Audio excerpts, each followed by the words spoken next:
Posição da deputada Jaqueline Roriz perante sua colega Euridice Brito, que foi flagrada na mesma situação que ela, com o mesmo operador que ela, num vídeo idêntico ao dela. Mau caráter. Cara de pau.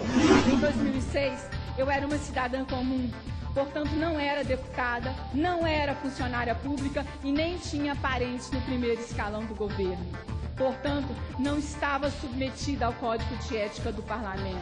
Se nós temos vídeos que depõem contra a imagem deste Parlamento e que precisam de uma resposta, vídeos que, como disse o Procurador-Geral da República, falam por si, a defesa não ousa entrar no mérito do ato. Não encontrei uma palavra sequer dizendo que o plenário desta casa pode julgar alguém por falta de decoro parlamentar antes de ser parlamentar. Eu proponho que na próxima reunião de colégio de líderes esse tema vá para a pauta de votação e a presidência da casa traga essa decisão de uma vez por todas. O parlamento brasileiro não pode mais se esconder atrás do voto secreto, porque isso desgasta a todos os parlamentares e a vida política do nosso país.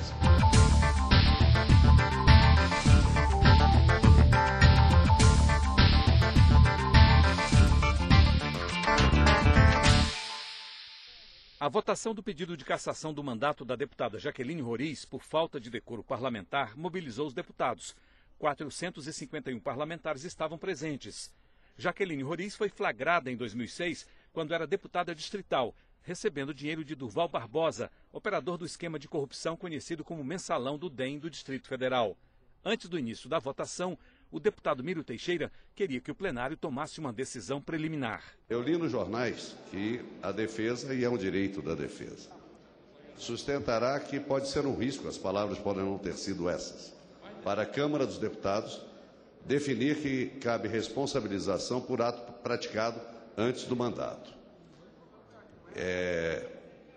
A defesa apresenta o que quiser, no interesse da deputada Roriz. É um direito. Eu, porém, como parlamentar dessa casa, eu indago, se não é o caso, diante disso, de nós termos uma votação preliminar sobre esse princípio.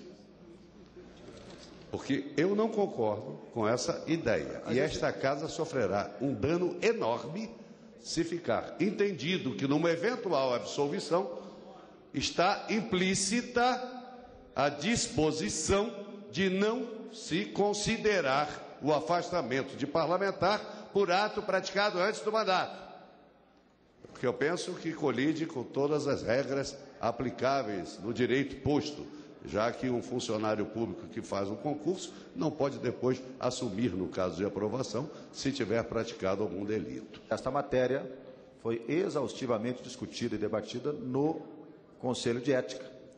Suscitou depois um recurso da deputada Jaqueline Roriz à Comissão de Constituição e Justiça e que foi retirado, posteriormente, este recurso e tal, por entender que não era naquele momento, naquela hora, o caso de discutir esse tema na Comissão de Constituição e Justiça.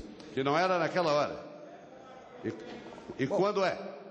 Agora, esta é uma questão que eu suscito isso. Poderá estar no debate aqui. É o que eu suscito. Se não era aquela hora, é agora. Iniciado o processo, o relator do caso apresentou seu parecer favorável à cassação do mandato da deputada. O que está em jogo aqui, senhores deputados, senhoras deputadas, não é se o fato é ou não pretérito.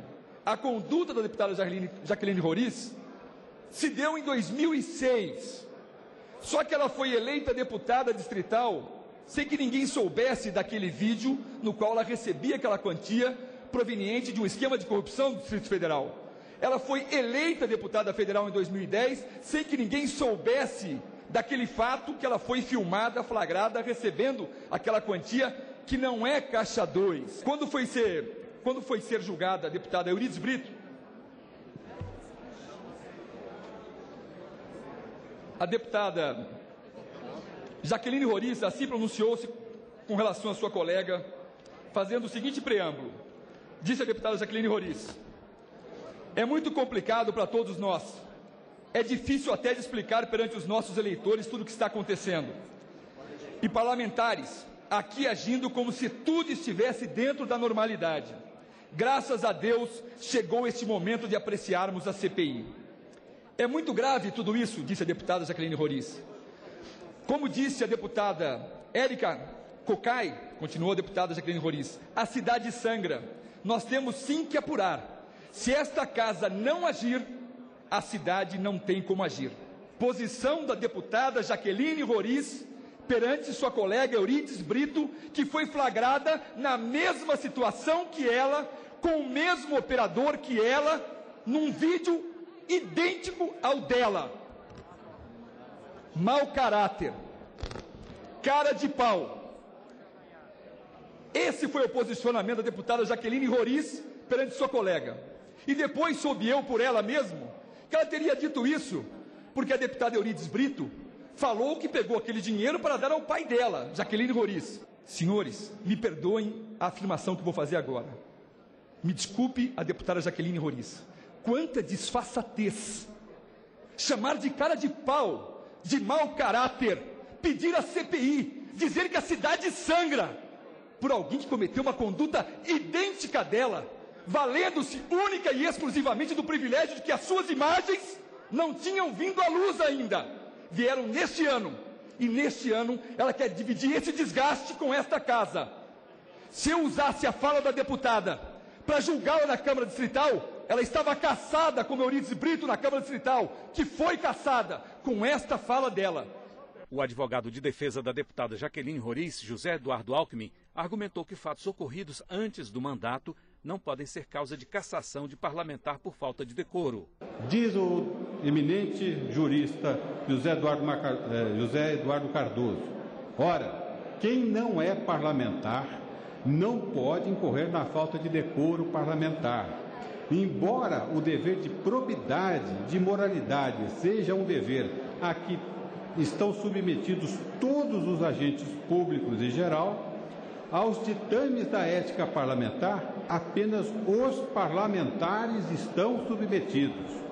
Logo, se um agente comete um ato de improbidade administrativa e não é parlamentar, estará submetido naturalmente aos processos judiciais que lhe poderão imputar sanções jurídicas pertinentes ao ato de improbidade que praticou.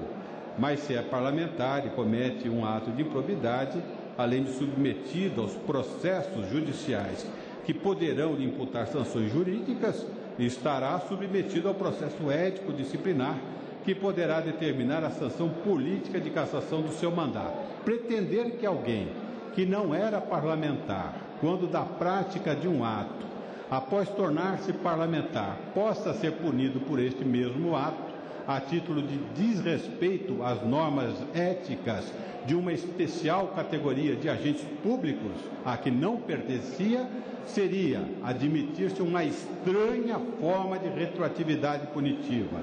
Uma retroatividade não só ofensiva aos mais elementares princípios do direito, mas à própria lógica e ao bom senso. Vi com espanto inventarem novas estapafúrdias teses jurídicas que afrontam abertamente o Código de Ética da Casa, o regimento interno, a jurisprudência afirmada no Supremo Tribunal Federal e do próprio Conselho de Ética, e, acima de tudo, a Constituição que juramos cumprir e defender.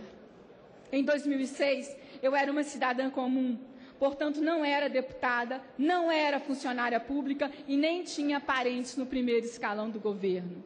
Portanto, não estava submetida ao Código de Ética do Parlamento. Em seguida, deputados debateram se fatos ocorridos antes do mandato podem ser usados como argumento para cassar parlamentar.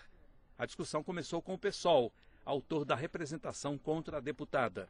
Nós estamos aqui revogando simbolicamente ou não o artigo 14 da Constituição, que estabelece que a elegibilidade depende, sim, da vida pregressa e ilibada, da probidade administrativa da moralidade.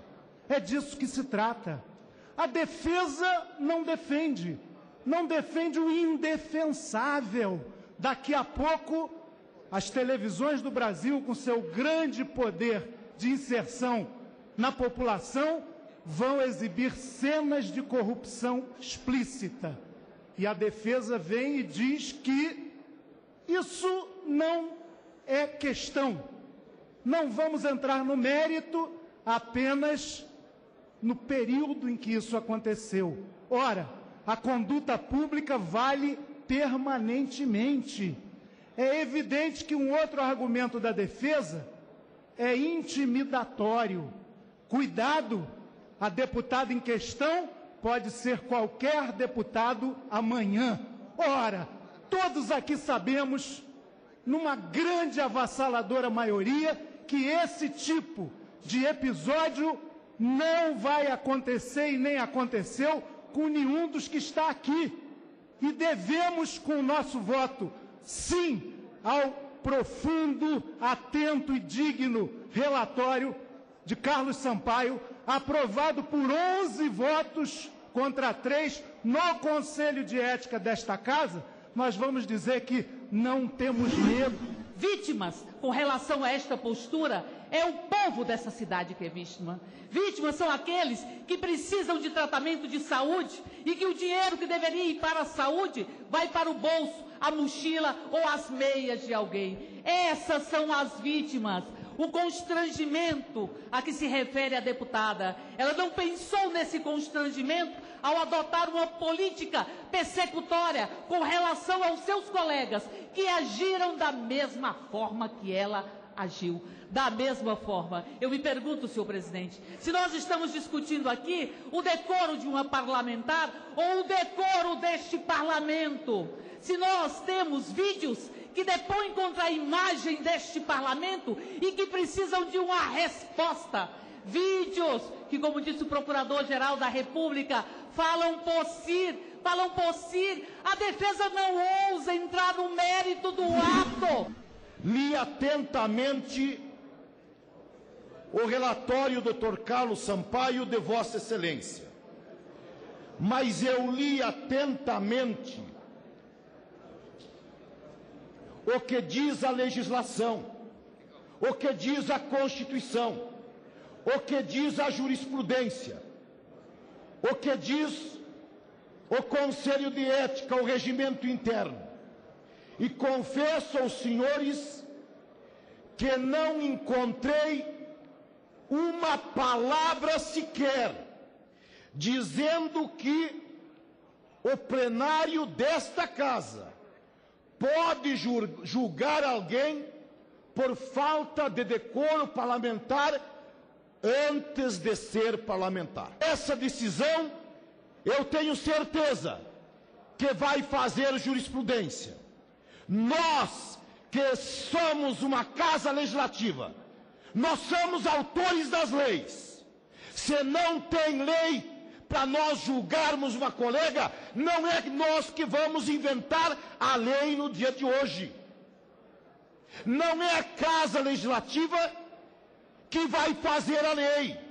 Mesmo o relator querendo, alguns deputados querendo. Um órgão como o Conselho de Ética, que teve 3 meses debruçado nessa investigação, votam abertamente por 11-3.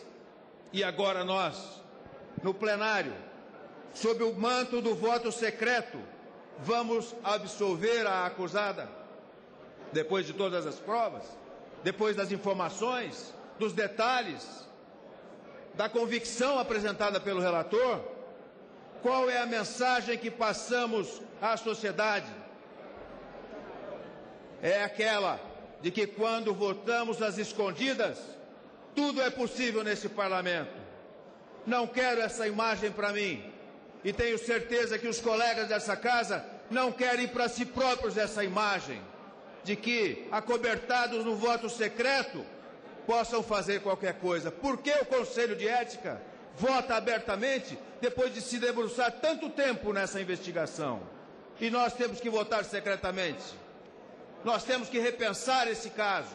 Nós temos que repensar essa questão e abrimos o voto para, neste momento, votarmos abertamente e garantir que a sociedade saiba que cada um dos votos que aqui foi dado assumam a sua responsabilidade. O papel do Poder Legislativo é defender a sociedade e o contribuinte, e não agir com corporativismo, e não agir com espírito de corpo. Esse é o papel do Poder Legislativo. Para isso o Poder Legislativo existe, para defender a sociedade. Quero dizer, senhor presidente, que também considero um absurdo a decisão regimental prevista nas regras que regem essa casa, dessa votação ser secreta, como outras assim, como também os vetos do Poder Executivo. Considero que é um direito do eleitor saber sempre como seu representante vota. Esse é um direito do eleitor. Deveria ser assim. Quero, inclusive, fazer um apelo que essa casa, para os próximos casos, mude essa situação. Porque o voto secreto é a matriz da indústria da impunidade. Os 166 votos a favor da perda do mandato de Jaqueline Roriz não foram suficientes e a parlamentar foi absolvida. 265 deputados votaram contra a cassação e 20 se abstiveram, numa votação secreta. O resultado em plenário levou parlamentares a defenderem novamente o fim do voto secreto nas votações em plenário. Está na hora de nós repensarmos o voto secreto. Aqui não vai uma posição partidária, até porque não temos posição fechada sobre esse assunto no nosso partido, mas eu penso que nós estamos aqui representando a população. A população precisa saber como vota o seu parlamentar nas mais diversas ocasiões, nas mais diversas situações que ocorrem nesse plenário. Portanto, acho que é um bom momento de nós fazermos um debate. Nesse debate, eu defenderei o voto aberto. Na minha opinião, o voto não pode ser secreto em hipótese alguma. Diante das manifestações reiteradas pelo fim do voto secreto, senhora presidenta, para dar consequência a essa manifestação, para não ser apenas uma declaração de intenção, sem nenhum compromisso, sem nenhuma consequência, eu proponho que na próxima reunião de colégio de líderes esse tema vá para a pauta de votação e a presidência da casa traga essa decisão de uma vez por todas, votarmos a PEC, que já foi aprovada em primeiro turno nessa casa, para acabar de uma vez por todas com o voto secreto. Nós estamos retomando a frente parlamentar pelo fim do voto secreto. Estamos recriando a frente, convidando vários parlamentares de vários partidos, suprapartidariamente, para formar essa frente e pressionar pela votação imediata do fim do voto secreto. Por quê? O desgaste monumental do parlamento brasileiro continua. Nós tivemos o caso da votação, nessa semana, do processo de cassação da deputada Jaqueline Roriz. O problema não é pessoal nem de vingança, o problema é de transparência e de ética, é de espírito público. É de que o parlamento brasileiro não pode mais se esconder atrás do voto secreto, porque isso desgasta a todos os parlamentares e a vida política do nosso país. Muito debate e negociação envolveram a apreciação do projeto que aumenta o limite de enquadramento das empresas no Super Simples, o sistema simplificado